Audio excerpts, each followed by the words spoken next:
चचा हर रात अम्मी को कहता भाभी रात को बाल काटने आऊँगा। अम्मी से इसका मतलब पूछती तो कहती तो अभी बच्ची है, और फिर देखते ही देखते वक़्त से पहले बड़ी हो गई। और फिर एक रात चचा के कमरे में जाकर छुप गई, मगर उस रात मेरे होश उड़ गए जब चचा ने मेरे सामने अबू को दुनिया से गए हुए 2 साल बीत चुके थे। हमारे घर में कितना सन्नाटा होता था, कितनी खामोशी होती थी। दूर दीवारों पर जैसे किसी असेब का साया हो जो रात होते ही उतर आता हो। मुझे अक्सर ही खास तौर पर रात के वक्त अपने घर में डर लगता था। नानी की तरफ भी कम ही जाने की इजाजत मिलती थी। कभी जब नानी की तरफ चले जाते तो मैं बड़ी खाला से अपने ख्यालात की वजह पूछती, तो वो कहती कि जब आपस में मोहब्बत और एतमाद खत्म हो जाए तो वो घर ऐसे ही हो जाते हैं। कहती ही थी, वो भी ठीक थी। हमारा घर भी तो ऐसा ही था। दादा दादी फिर बस अपनी दुनिया में मगर रहते। वो बड़ों की तरह फैसले करने में बहुत कमजोर थे। एक फूफो थी, उन्हें शादी के 1 साल बाद ही तलाक हो गई। उनके लिए भी अम्मी कई बार दबे लफ्जों में दादी को कह चुकी थी कि उनकी अगली जिंदगी के बारे में सोचें।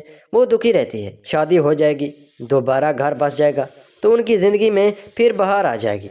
मगर दादी कहती जब किस्मत में हुआ अच्छा रिश्ता आया तो शादी करेंगे, जैसे उन्हें कोई फिक्र ही ना हो। और साथ ये भी कहती कि मेरा बेटा है ना, वो ज़रूर कहीं ना कहीं कोशिश करेगा। और फिर बात यहाँ ही ख़त्म हो जाती। मेरे एक छोटा भाई था, कमर। वो 7वीं क्लास में पढ़ता था। वो भी अब्बू की तरह खामोश तबीयत का मालिक था, बल्कि ये कहना दुरुस्त होगा कि खामोशी तो मेरे घर का खास ही हिस्सा था। हाँ, आवाज़ अगर किसी की गूंजती तो वो चचा की गूंजती थी। ज़रा ज़रा सी बात पर डांट पीट, लड़ना झगड़ना, अपनी मनमानी करना, फ़ोन पर लंबी लंबी गपशप करना, कह के लगाना उनका ही खास था। घर में कोई और हंसना ना हंसना, मगर उनके कह के गूंजते थे। मगर चचा का ये रवैया मैंने किसी के साथ ठीक नहीं था। ना वो दादी दादा की मानते और ना ही किसी और की सुनते, सिर्फ वो अपनी करते, जो दिल करता करते। मगर उनकी भी अभी तक शादी नहीं हुई थी मालूम, तो फैमिली की जिम्मेदारी की वजह से उनके रवैये में तब्दीली आ जाती। ये इन दिनों की बात है जब मैं 12वीं जमात में पढ़ती थी। फितरतन खामोशी तबीयत और कैसे नाम होती, खामोशी मेरे घर का खास ही थी। मगर मुझे जो चीज़ आजकल सबसे ज़्यादा परेशान करती थी वो मेरी अम्मी की हर वक्त की उदासी और चचा का उनके साथ ये रवैया। पिछले चंद माह से हर महीने चचा अचानक घर आते और अम्मी के सर के बाल काट कर ले जाते। अम्मी चीखती चिल्लाती रह जाती, मगर चचा न रुकते थे। ये क्या थी मुझे नहीं समझ। मैं कॉलेज की कैंटीन में बैठी चाय पी रही थी। मेरी सहेली बुशरी मेरे पास आई और साथ रुकी, चेयर पर बैठ गई। बुशरा ने कहा, टाइम देखा है, आखिरी पीरियड भी खत्म होने वाला है तो अभी तक बैठी है। यार तेरी तो चाय भी ठंडी हो गई है, किन सोचों में गुम हो, जल्दी से चाय पियो, छुट्टी होने वाली है। चाय तो वैसे भी ठंडी हो चुकी थी। मैंने एक ही घूंट में सारा चाय पी लिया। मैं खड़ी हो गई और चल पड़ी। बुशरा भी अपना बैग उठाकर खड़ी हो गई और चली। हम कैंटीन से बाहर की तरफ चल पड़े। बुशरा ने कहा, तुझे हुआ क्या है? मैंने कहा, मुझे क्या होना था, कुछ भी तो नहीं हुआ। इतने में कॉलेज की बेल बजी, छुट्टी हो गई। बुशरा मेरे महल की आई हुई थी। हम दोनों एक ही वैन पर घर आते थे। मैं कॉलेज से घर पहुंची, दरवाज़ा खुला था। अंदर आई तो ऐसा लग रहा था कि घर में कोई नहीं है। कमर भी अभी स्कूल से नहीं आया था। अम्मी के कमरे से हल्की सी आवाज़ आई। मैं अम्मी के कमरे की तरफ चल पड़ी। अम्मी चिल्लाए, बस कर अब्बास, इतना जुल्म मत कर, खुदा की लाठी बड़ी बेआवाज़ होती है। मैंने बैग नंग डेपल पर रखा और अम्मी के कमरे की तरफ भाग पड़ी। दरवाज़ा खोला तो चचा अम्मी के बाल काट चुके थे। उनके एक हाथ में अम्मी के बाल और दूसरे हाथ में कैंची थी। चचा ने कहा, आज मुझसे रहा ना गया। मैं चिल्लाई, चचा जान आखिर कब तक आप मेरे माँ से ऐसा करते रहेंगे? चचा जान ने कहा, भतीजी शुक्र करो मैं अभी बहुत रियायत कर रहा हूँ, वरना जो तुम्हारी माँ ने के साथ इस तरह करूँगा मौत। ये कहते हुए चचा कमरे से बाहर आ निकल गए। मैंने हैरत से अम्मी की तरफ देखा तो अम्मी ने रोते हुए कहा, नगरस बेटा, मैंने कुछ नहीं किया, तुम अभी छोटी हो, ये बातें नहीं समझ सकती। मैं बेकसूर हूँ, मैं बेगुनाह हूँ।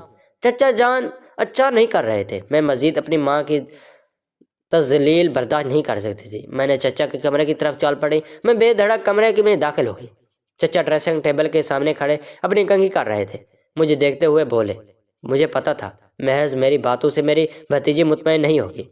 ये कहकर चचा ने कंघी रखी मेरे पास आए।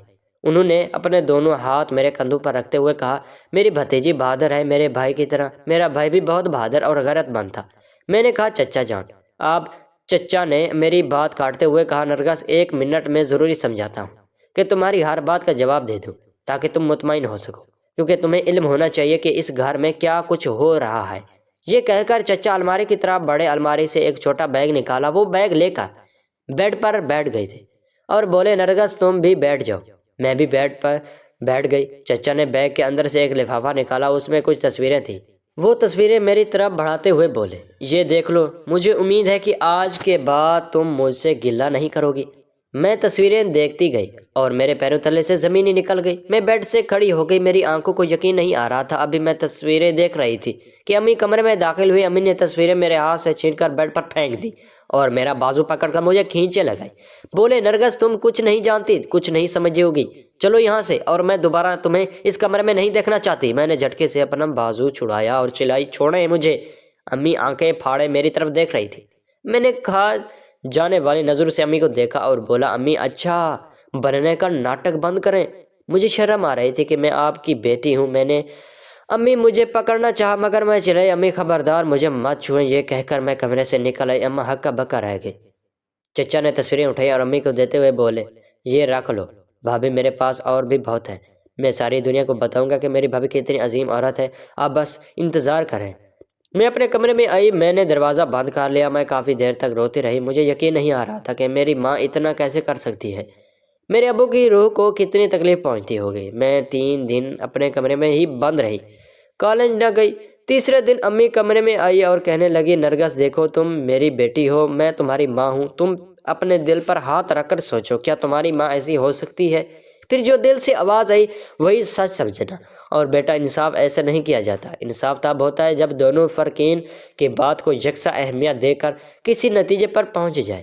اب میرا انصاف میری بیٹی کے ہاتھ میں ہے۔ کئی دن اس کشمکش میں گزر گئے، مجھے خود ساری رات نیند نہ آتی، یا 2 گھنٹے کے لیے نیند آتی تو باقی رات جاگتے جاگتے گزر جاتی۔ دل ماں کے خلاف کبھی گواہی نہیں دیتا تھا، مگر میں نے اپنے دل کو بہت ٹٹولا، لیکن کہیں سے بھی مجھے یہ آواز نہ آئی کہ میری ماں ایسی ہو سکتی ہے۔ آدھی رات کا وقت تھا، مجھے نیند نہیں آ رہی تھی، مجھے پیاس لگی، اٹھی اور پانی پینے کچن میں چلی گئی۔ امی کے کمرے کی کھڑکی تھوڑی سی کھلی ہوئی تھی، میں نے کھڑکی سے اندر دیکھا، امی جائے نماز پر بیٹھی دعائیں کر رہی تھی اور رو رہی تھی۔ مجھے امی کو اس حالت میں دیکھ کر بہت دکھ ہوا، مگر اسی لمحے مجھے باہر سے کچھ آوازیں آئیں۔ رات کے 3 بجے تھے۔ اس وقت کون تھا؟ میں دبے پاؤں باہر گھر نکلی، گھر کے پچھلی طرف سے آواز آ رہی تھی، میں دبے پاؤں پیچھے چل پڑی۔ میں نے جھانک کر دیکھا، چچا کسی اجنبی سے بات کر رہے تھے، چچا انتہائی سرگوشی سے اس سے بات کر رہے تھے، مجھے اور تو کچھ سمجھ نہیں آ رہا تھا، صرف اتنا سن سکی تھی، اگلے جمعے آنا۔ یہ کہہ کر چچا نے اس کی طرف پیکٹ بڑھایا، اس نے پیکٹ لیا اور دیوار پر چڑھنے لگا۔ یہ دیکھ کر میں نے دبے پاؤں گھر کے اندر چلی آئی۔ چچا جان کے قدموں کی آہٹ سن کر میں ڈرائنگ روم میں ہی صوفے کے پیچھے چھپ گئی۔ چچا اندر ہے اور اپنے کمرے میں چلے گئے۔ میں بھی صوفے کے پیچھے سے اٹھی اور اپنے کمرے میں چلی آئی۔ میں نے دروازے کو لاک کیا، اپنے کمرے کی کھڑکی کھولی اور باہر کی طرف دیکھنے لگی۔ میرے کمرے کی کھڑکی گھر کی پچھلی طرف ہی کھلتی تھی۔ وہ اجنبی کون تھا جو دیوار پھلانگ کر گھر سے باہر جا رہا تھا؟ چچا کی حرکتیں مشکوک تھیں، کہیں اس کا تعلق میری ماں سے تو نہیں تھا؟ میرے دماغ میں عجیب سے خیال آنے لگے تھے۔ مجھے اگلے جمعے کا انتظار تھا۔ اگلے دن امی میرے کمرے کی صفائی کر رہی تھی۔ میں چھت سے نیچے آئی تو امی خاموشی سے کمرے سے جانے لگی تھی۔ میں نے کہا، امی آپ بتا کیوں نہیں دیتی کہ آخر آپ اور چچا جان کے درمیان کیا چل رہا ہے؟ مگر امی بغیر کچھ کہے کمرے میں سے چلی گئی۔ ہم سب رات کے کھانے کے لیے ڈائننگ ٹیبل پر جمع تھے۔ چچا نے کھانا کھاتے ہوئے دادی سے کہا، امی آپ، ابو اور باجی نے اگلے جمعے ہاشم کے گھر جانا ہے، اس کے گھر قرآن خوانی ہے۔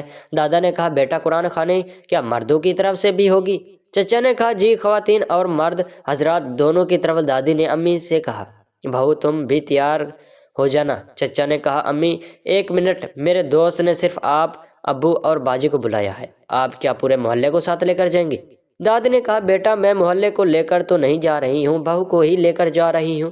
چچا نے کہا، امی صرف آپ، ابو اور باجی کو بلائیے، آپ نہیں جانا چاہتی تو ٹھیک ہے، میں انہیں منع کر دیتا ہوں۔ دادی نے کہا، ٹھیک ہے بیٹا جی، ہاشم اچھا لڑکا ہے، ہم چلے جائیں گے۔ اگلے جمعے میں کالج نہ گئی۔ دل میں عجیب وسوسے آ رہے تھے۔ جمعے کے بعد دادا دادی قرآن خوانی کے چلے گئے۔ اچانک میرے بھائی قمر نے بھی کمر کس لی کہ نانی کے گھر جانا ہے۔ وہ بھی چچا کی موٹر سائیکل لے کر چل پڑا۔ امی اور میں اسے منع کرتے رہے، لیکن وہ باز نہ آیا، کہنے لگا، 2 گلیاں چھوڑ کر تو نانی کا گھر ہے، کچھ نہیں ہوتا۔ میں بہت حیران تھی کہ چچا تو اپنی کسی چیز کو ہاتھ لگانے نہیں دیتے، انہوں نے قمر کو موٹر سائیکل کیسے دے دی؟ وہ بھی قمر جو ابھی چھوٹا ہے، اس نے نئی موٹر سائیکل چلانا سیکھی تھی۔ سب ہی چلے گئے۔ امی تو خاموشی سے گھر کے کاموں میں لگی ہوئی تھی۔ مغرب کے بعد چچا کو ان کے دوست کی کال آئی۔ उसने कहा कि वो आज के लिए दादा और दादी को वहीं रोक रहे हैं। मैं ड्राइंग रूम में बैठी हुई थी। चचा ने फ़ोन बंद किया और कहा, भतीजी दादा दादी तो सुबह ही आएंगे, तुम खाना खाकर सो जाओ, मैं बाहर जा रहा हूँ, खाना बाहर ही खाऊंगा। चचा ने के जाने के बाद कमर के भी कॉल आ गई। कमर ने कहा, बाजी मैं सुबह आ जाऊंगा। मैंने कहा, कमर ये क्या बात हुई, तुम अभी घर आओ, सुबह स्कूल जाना है। कमर ने कहा, बाजी सुबह जल्दी आ जाऊंगा, चले जाऊंगा स्कूल, आप फिक्र ना करें। ये कहकर उसने फ़ोन बंद कर दिया। अम्मी ने कहा, क्या कह रहे हैं?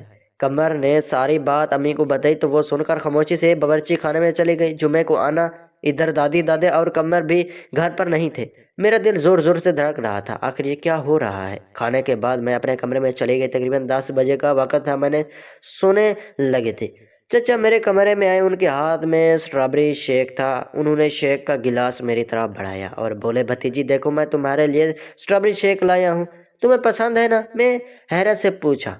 चचा की तरफ देख रही थी। 2 दिन से चचा को क्या हुआ था, हर किसी पर मेहरबान रहे थे। मैंने गिलास लेकर बेड के साइड टेबल पर रखा और बोले, शुक्रिया चचा, थोड़ी देर पी लूँगी। चचा ने कहा, मेरे सामने पियो भतीजी और बताओ तुम्हें कैसा लगा। मैंने कहा, चचा अभी मैंने 2 गिलास पानी पिया है, इसलिए शेक पीने का मज़ा नहीं आएगा, थोड़ी देर तक पीऊँगी तो मेरा गिलास आपको खाली मिलेगा। चचा मुस्कुराए और बोले, अच्छा तो ये बात है। फिर मेरे सर में पर हाथ रखते हुए बोला, जीती रहो, मैं चलता हूँ, शेक ज़रूर पी लेना। मैंने हाँ में सर हिलाया।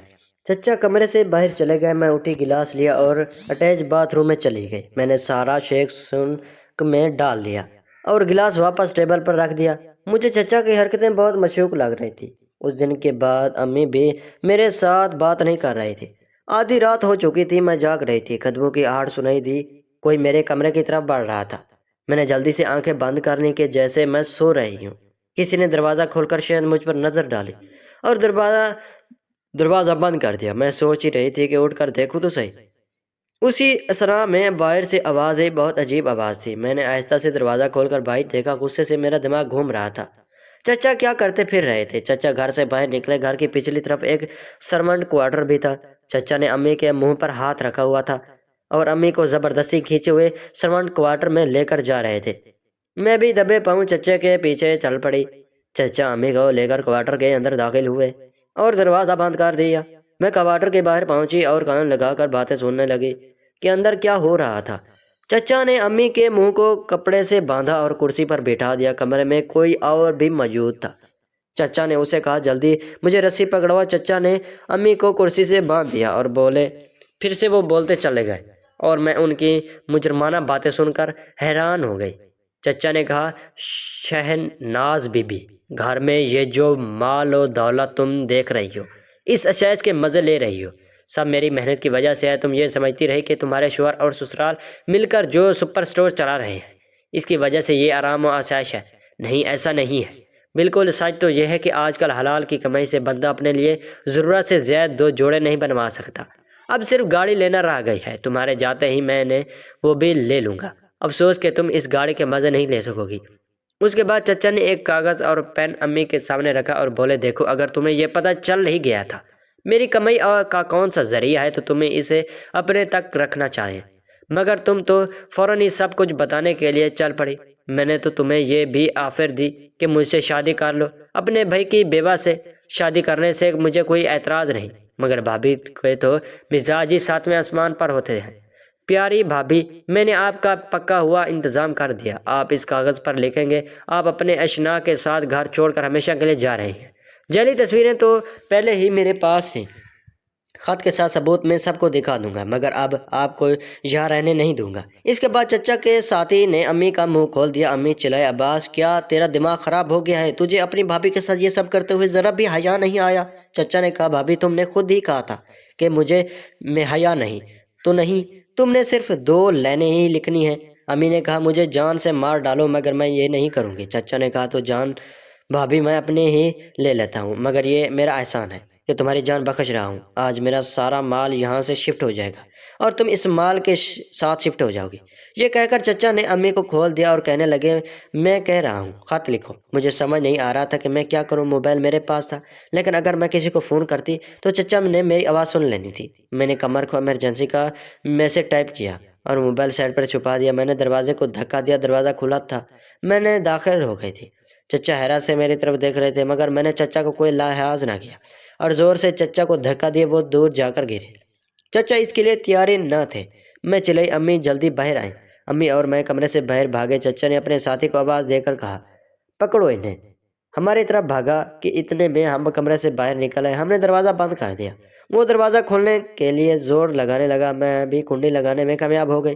اتنے میں چچا اٹھ کر دروازے کے پاس آئے اور چلائے، بھتیجی دروازہ کھولو ورنہ تمہاری ماں کی تصویریں سب کو دکھا دوں گا۔ میں نے کہا، آپ وہ تصویریں پورے شہر میں بانٹ دیں، مجھے پرواہ نہیں، میں نے پولیس کو 15 پر فون کر دیا ہے، تھوڑی دیر میں پولیس پہنچنے ہی والی ہوگی۔ چچا ان کا ساتھی گرفتار کر لیا گیا۔ چچا سمگلنگ کا کاروبار کرنے لگے تھے۔ وہ ادھر کا مال ادھر اور ادھر کا مال ادھر کرنے میں لگے ہوئے تھے، اور جب امی نے انہیں ایسا کرنے سے منع کیا تو وہ امی کے دشمن بن گئے۔ امی کو روکنے کے لیے انہوں نے سوتی ہوئی امی کی تصویریں بنا لی اور ان کی غیر مرد کے ساتھ ایڈیٹنگ کر کے انہیں بلیک میل کرنے لگے اور امی پر یہ الزام لگا کر ان کے بال کاٹنے لگے کہ وہ گھر کی عزت خراب کر رہی ہے۔ سلام ہے میری ماں کے صبر کو، کیسے انہوں نے یہ سب برداشت کیا۔ حرام کی کمائی ہوتی ہی ایسی ہے، آنکھوں سے شرم و حیا سب چھین لیتی ہے۔